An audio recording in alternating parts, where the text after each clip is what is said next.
पिछली कक्षा में हम लोगों ने एक अध्याय की शुरुआत की थी जो आप लोगों को सामने दिख रहा है, इंडिया स्टार्टेड फ्रीडम स्ट्रगल। जो अध्याय संख्या 16 है, जो चैप्टर 16 है, जो आप लोगों को आपके पाठ्यक्रम पीएसबीआई के पाठ्यक्रम और पारस प्रकाशन पुस्तक के अनुसार सामाजिक विज्ञान में पढ़ना है अपनी कक्षा 5 के अंतर्गत। और हम लोगों ने पिछली कक्षा में बहुत सारी बातें की थी और देखा था कि कैसे इंडिया, यूरोप और अरब का कैसे यहाँ पर ट्रेडिंग रूट और इन सारे चीजों पर कुछ अलग अलग चीजें हुई, कैसे कैसे व्यापार और इन सारे चीजों की बात हुई। अब इसी को हम लोग आगे बढ़ाते हैं, इसी बात को आगे बढ़ाते हुए अब आगे की बात करते हैं जो आप लोगों को इस पाठ्यक्रम के अनुसार इस अध्याय में पढ़ना है। हम लोगों ने पिछली कक्षा में यही बात करके अपने बात को रोका था कि भारत और इंग्लैंड के बीच में, इंडिया और यूरोप के बीच में, क्योंकि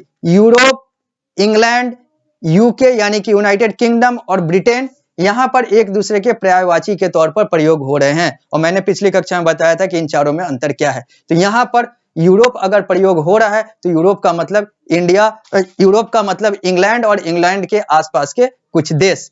तो इतना ही, एक तरीके से यूरोप को इंग्लैंड का सिनोनिम मानकर चलें, जैसा मैंने पिछली कक्षा में बताया था। तो लिखा हुआ है, this force the European country to search for another route to reach India. अब चूंकि इंग्लैंड का भारत के साथ व्यापार हो रहा है, यूरोपियन नेशन इंग्लैंड के अलावा और भी जो अलग अलग जो बगल के देश हैं उस समय के, जो अभी नीदरलैंड कहलाते हैं, अभी वेल्स कहलाते हैं, ये सारे देश जो है वो भारत के साथ व्यापार कर रहे थे और भारत के साथ व्यापार में उनको अच्छा फायदा मिल रहा था, अच्छा मुनाफा मिल रहा था, अच्छा प्रॉफिट मिल रहा था। जो उनका व्यापार रूट था वो अरब देशों के माध्यम से आ रहा था और अरब नेशन ने, अरबियन लोगों ने उसको ब्लॉक कर दिया। तो इन लोगों ने फिर एक नए रास्ते की तलाश की कि आखिर कोई इसका विकल्प तो बनना चाहिए, क्योंकि इससे उनको जो आर्थिक प्रॉफिट हो रहा था, आर्थिक लाभ हो रहा था, जो मॉनेटरी प्रॉफिट हो रहा था, वो कम हो गया था यूरोपियन को। After many failed attempt, Vasco da Gama, a Portuguese explorer, discovered a sea route to India via Africa in 1498।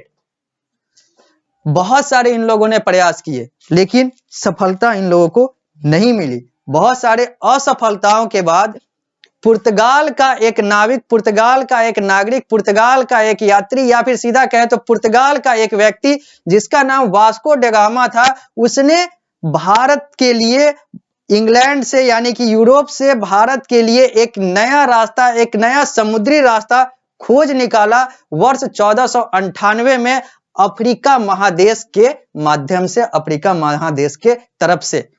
जो इंग्लैंड, जो यूरोप, फिर यहां पर अफ्रीका की बात आ रही है तो अफ्रीका एक और महादेश है। 7 महादेश में एक हम लोगों ने यूरोप की बात की, दूसरा एशिया का बात आया और तीसरा अफ्रीका का बात आया। अफ्रीका भी इन 7 में से एक महादेश है। तो यूरोप, इंडिया, आना है यूरोपियन को, इंडिया में आ रहे थे, कोई दिक्कत भी नहीं था। लेकिन अरबों का यानी कि अरेबियन लोगों का, जो एशिया वाले ही थे, उन लोगों का नजर पड़ गया कि अरे ये तो मेरे तरफ से ही व्यापार कर रहा है और हम लोग को कुछ मिल नहीं रहा और ये फायदा कमा के जा रहा है। रूट ब्लॉक कर दिया इन लोगों ने। फिर इन लोगों ने लेकर अब अंग्रेजों को बेचना शुरू किया, जिससे अंग्रेजों को उतना फायदा नहीं हुआ।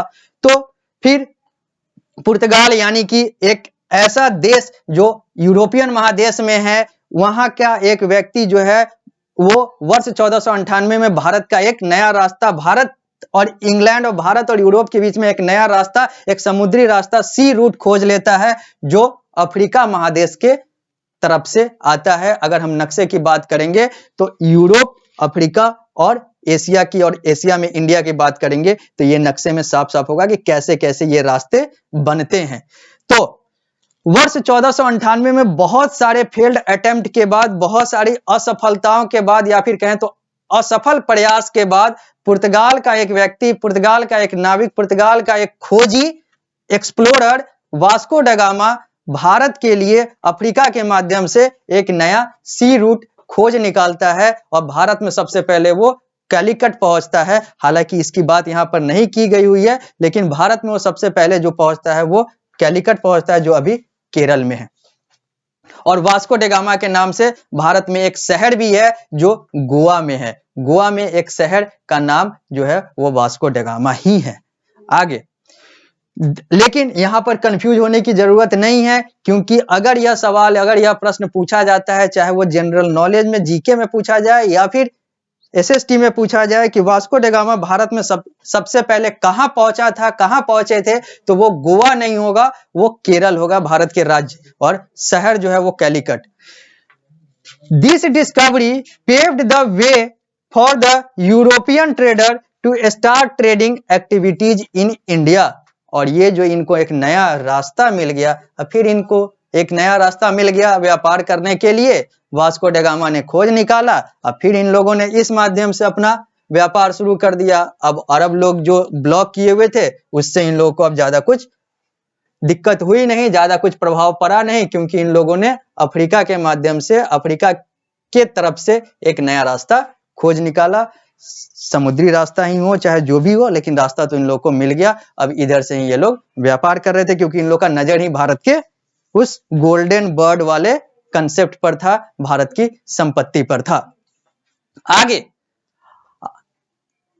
in time the Portuguese traders saw that India, despite its large size, was divided into many small and weak states that were always fighting with one another। और इसी समय जब इन लोगों ने एक नया रास्ता निकाल लिया और इन लोगों का भारत आना जाना होता था, तो इन लोगों ने देखा कि भारत तो एक बहुत बड़ा देश है, लेकिन भारत जितना बड़ा देश है उतना ही यहाँ पर बहुत सारे जो क्षेत्र हैं वो अलग अलग बटे हुए हैं, और हर क्षेत्र का एक राजा महाराजा जो है दूसरे क्षेत्र के राजा महाराजाओं से लड़ रहा है।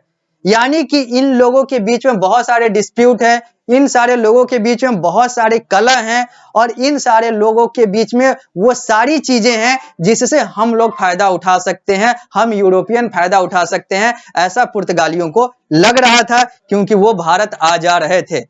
उन्होंने देखा कि भारत तो बहुत बड़ा देश है, लेकिन भारत के अंदर जो अलग अलग हिस्से हैं वो अलग अलग राजा महाराजाओं के तहत हैं, अधीन है, और ये राजा महाराजा एक क्षेत्र के दूसरे क्षेत्र से लड़ रहे हैं, आपस में ही इन लोग का डिस्प्यूट है। तो इन लोगों ने देखा कि नहीं, अब तो इसका फायदा उठाना चाहिए, इसका लाभ उठाना चाहिए। तो आगे, the Portuguese trader being shrewd decided to establish trading monopoly in India by exploiting its disunity to their benefit।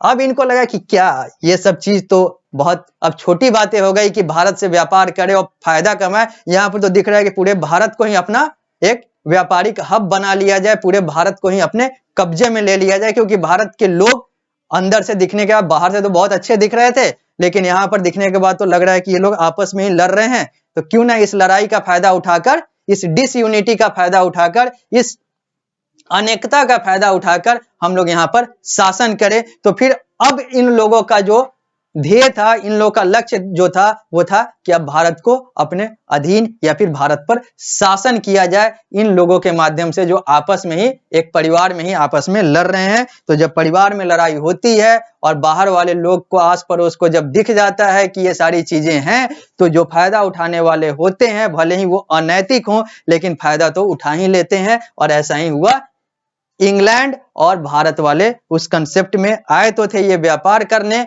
लेकिन दिख गया कि अरे यहाँ पे तो बहुत सारी चीजें हैं जो और ज्यादा हमको फायदा देगा।